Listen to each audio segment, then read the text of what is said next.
ফানিগড় চ্যানেলে সবাইকে স্বাগত। Welcome back after long time. আজ আমরা বেরিয়ে পড়েছি সুন্দরবনের উদ্দেশ্যে সপরিবারে, এবং আমার অনেক কলিগরা আছে, তারাও তাদের পরিবার নিয়ে চলে এসেছে। দেখতে থাকো এবং কেমন লাগে অবশ্যই জানাবে। সুন্দরবন ভ্রমণের জন্য অনেক ট্রাভেল এজেন্সি আছে। আমরা হলিডে ডেস্টিনেশন প্ল্যানের তরফ থেকে আমরা গেছিলাম। ওরা 2 দিন 3 দিন কিংবা 1 সপ্তাহ ট্যুর ওরা করে। সোনাখালি কিংবা ক্যানিং থেকে ওরা পিক করে আমাদেরকে। বন্ধুরা, লঞ্চের ডেকটা দেখে নিয়েছো। এখানে অনেকগুলো চেয়ার ফেলা আছে, এখানে খাবারের ব্যবস্থা। নিচে চলে এলাম, নিচে হচ্ছে কেবিন করা আছে, এখানে অনেকগুলো বেড ফেলা আছে, এখানে রেস্ট নেওয়া যাবে। এখনও ঠিকঠাক মতো গুছানো হয়নি, সবার যে যার মতো গুছিয়ে নিচ্ছে কে কোথায় রেস্ট নেবে।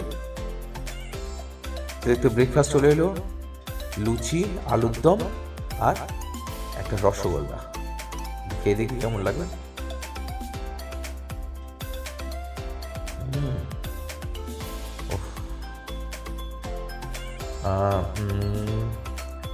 জাস্ট ফাটাফাটি। ব্রেকফাস্টে কিছুক্ষণ পরেই চলে এলো গরম গরম চিংড়ির পকোড়া। খেয়ে দেখি কেমন লাগবে। দারুণ মুচমুচে, অসাধারণ অসাধারণ অসাধারণ। গরম গরম লুচি আর আলুর দম সাঁটিয়ে আমি একটা চেয়ার টেনে বসে পড়লাম। খুব সুন্দর লাগছে। চাও চলে এসছে সঙ্গে সঙ্গে। চাটা একটু খেয়ে নিই, খুব ভালো লাগছে। ঠান্ডা হাওয়া, তার সঙ্গে চা, ফিলিংসটাই আলাদা। আর নদীটা একদম শান্ত নদী। লঞ্চ চলেছে পাশাপাশি, অনেকগুলো লঞ্চ চলেছে, সামনেও লঞ্চ দেখা যাচ্ছে, 2টো লঞ্চ পাশাপাশি যাচ্ছে। খুব সুন্দর ভিউ। আর পাশে সুন্দরবনের জঙ্গল আছে, বাঘ, বুনো শুয়োর, হরিণ, আর জলেতে কুমির। আপনারা যারা শীতের আমেজের সাথে সাথে একটা ভয়ঙ্কর সুন্দর আমেজ অনুভব করতে চান, তাহলে অবশ্যই একবার সুন্দরবন ঘুরে যাবেন। আমরা চলে এসেছি গোসাবায়। আমরা এখানে নামবো। এখানে সাইট সিন আছে, চলুন দেখে নেওয়া যাক এখানে কি দ্রষ্টব্য স্থান আছে। আমরা এখন এবার লঞ্চ থেকে নামবো। আমাদের লঞ্চ জেটিঘাটে ভিড়ে গেছে। আমরা চলে এসেছি হ্যামিল্টন সাহেবের কুঠিতে। এটা কাঠের বাড়ি। শোনা যায় এখানে রবীন্দ্রনাথ ঠাকুর এসেছিলেন এবং কিছুদিন কাটিয়ে গেছিলেন। বহু পুরানো এই বাড়িটা, এখনো টিকে আছে। কাঠের তৈরি বাড়ি। আখের রস বিক্রি হচ্ছে এখানে। এবার আমরা চলে এলাম একটু হাঁটা পথ দিয়ে।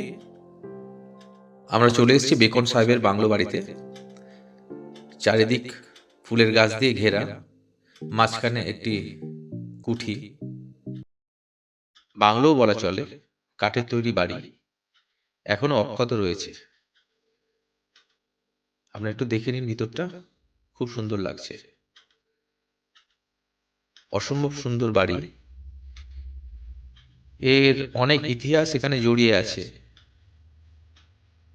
আপনারা যদি একটু বেকন সাহেবের বাংলো সম্পর্কে একটু সার্চ করে দেখেন, তাহলে অনেক কিছু আপনারা পেয়ে যাবেন। আমি ডিটেলসে যাচ্ছি না, জাস্ট আপনাদের বাড়িটা একটু ঘুরিয়ে দেখাচ্ছি।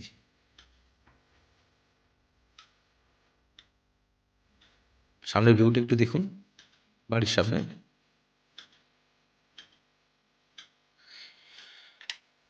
আমরা তাড়াতাড়ি লঞ্চে ফিরে এলাম। লঞ্চে ফিরে আসতেই শুরু হয়ে গেছে আমাদের লাঞ্চ টাইম। লাঞ্চ টাইমে ছিল বেগুন ভাজা, ডাল, সবজি, মোচা চিংড়ির মালাইকারি আর কাতলা কালিয়া, তার সঙ্গে ছিল চাটনি, পাঁপড়, তার সঙ্গে একটা মিষ্টি। অসম্ভব সুন্দর, খুব ভালো।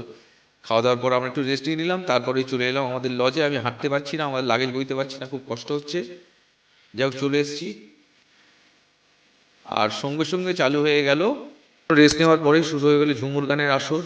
সবাই তাদের সঙ্গে তালে তাল মেলালো, খুব নাচ করলো, খুব মজা করলো। নাচ গান শেষ হওয়ার সঙ্গে সঙ্গেই চলে গেল স্ন্যাক্স, চাউমিন আর কফি। ঘন্টাখানেক পরেই চলে এলো ডিনার। ডিনারে ছিল ফুলকপি আলুর তরকারি আর কষা কষা খাসির মাংস, চাটনি আর পাঁপড় ভাজা।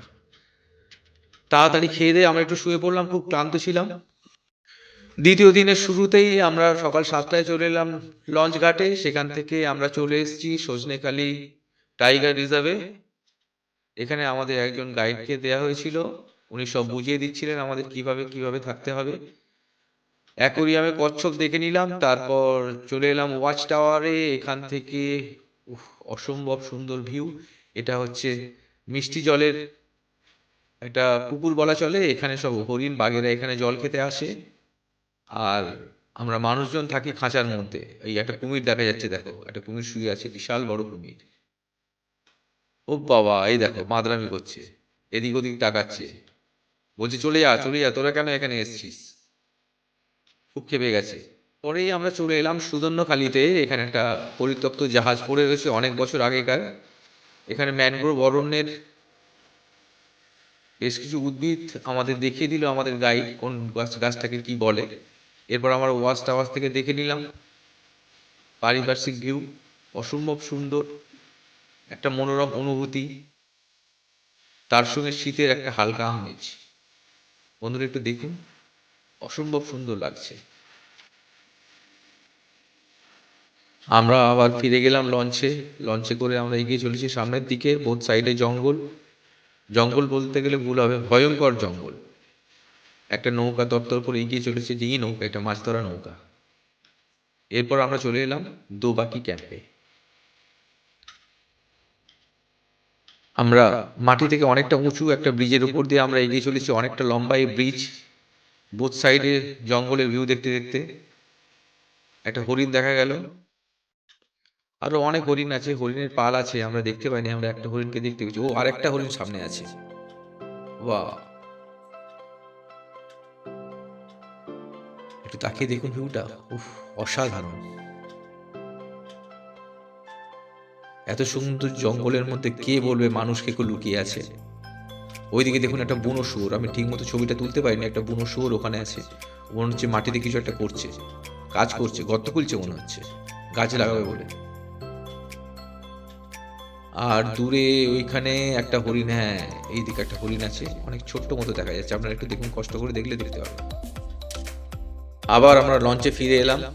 লঞ্চ এগিয়ে চলেছে দ্রুত গতিতে। সবাই খুব মজা করছে, এখনো কিন্তু কেউ ক্লান্ত হয়ে পড়েনি। দারুণ সুন্দর ভিউ। এবার আমরা চলে এলাম ঝোরখালি অ্যানিমেল পার্কে। এখানে রেস্কিউ করা কিছু বাঘ আছে। এখানে দুটো বাঘ আছে, আপাতত তারা অসুস্থ, তাদের ট্রিটমেন্ট চলবে এখানে, তারপর আবার তাদের জঙ্গলে ছেড়ে দেওয়া হবে। সন্ধে হয়ে এসছে, আমরা এবার ফিরে যাব পাখিরালয়ে, আমাদের গেস্ট হাউসে। সন্ধেবেলায় শুরু হয়ে গেছে ঝুমুর নাচ। আমরা সবাই মিলে সেই নাচে অংশ নিলাম, খুব নাচানাচি করলাম। ক্লান্ত হয়ে গেছিলাম, এখানে যেন আমরা চাঙ্গা হয়ে গেছি। তারপরেই ডিনার সেরে আমরা ঘুমিয়ে পড়লাম। আর শেষ দিন আমরা সকাল 8টা পর্যন্ত ঘুমিয়ে 9টার সময় বেরিয়ে পড়লাম আমাদের লাগেজপত্র সব সঙ্গে নিয়ে। খুব খারাপ লাগছে, তো একটা ভালোবাসার অনুভূতি নিয়ে আমরা ফিরে যাচ্ছি। আমরা একটা স্পটে এলাম, লোকনাথ বাবার মন্দিরে। লোকনাথ বাবার দর্শন নিয়ে আমরা বেরিয়ে পড়লাম যে যার গন্তব্যের উদ্দেশ্যে। সবাই ভালো থাকবেন, সুস্থ থাকবেন, টাটা।